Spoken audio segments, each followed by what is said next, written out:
মানুষেরা সিঙ্গার শুনতে শুনতে পাগলের মতো হয়ে যাবে, মাতালের মতো হয়ে যাবে, তাই এমন নেশাগ্রস্তের মতো হয়ে যাবে। আল্লাহ বলছে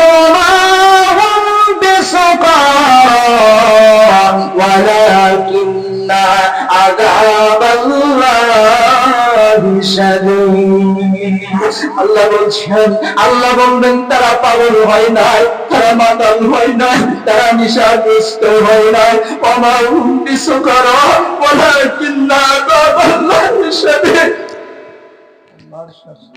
রব্বুল আলামিন বলবে আল্লাহর আযাবের ভয়ে মাতাল সেজেছে, আল্লাহর আযাবের ভয়ে তারা মাতাল সেজেছে, আল্লাহর আযাবের ভয়ে তারা মাতাল সেজেছে। প্রিয় ভাইরা আমার, এই বুকে মানুষ সব শেষ হয়ে যাবে, জমিনের অধিবাসী শেষ হয়ে যাবে, আসমানের অধিবাসী সব শেষ হয়ে যাবে, ঘর বাড়িগুলো ধ্বংস হয়ে যাবে, পাহাড় পর্বত গুলো ধ্বংস হয়ে যাবে। ৮২ নম্বর সূরা সূরাতুল ইনফিতারের ১ এবং ২ নম্বর আয়াত আল্লাহ রাব্বুল আলামিন বলবেন ইযাস সামাউ ফাতারাত ওয়া ইযাল কাওয়াকিবু ইনতাসারাত। আসমানগুলো টুকরা টুকরা হয়ে পড়বে, জমিনে সূর্যগুলো চন্দ্রগুলো বিক্ষিপ্ত হয়ে পড়বে।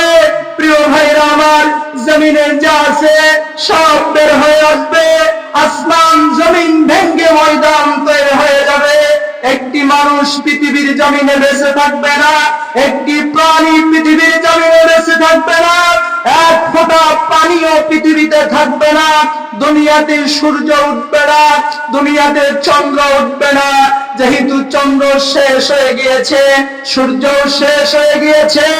একদিন বলে কিছু থাকবে না, ৭ দিনে এক সপ্তাহ বলে কিছু থাকবে না, ৩০ দিনে এক মাস বলে কিছু থাকবে না, ৩৬৫ দিনে এক বছর বলে কিছু থাকবে না, ১২ বছরে এক যুগ বলে কিছু থাকবে না। গোটার পৃথিবীটা শূন্য অবস্থায় থাকবে। এরপরে আল্লাহ রাব্বুল আলামিন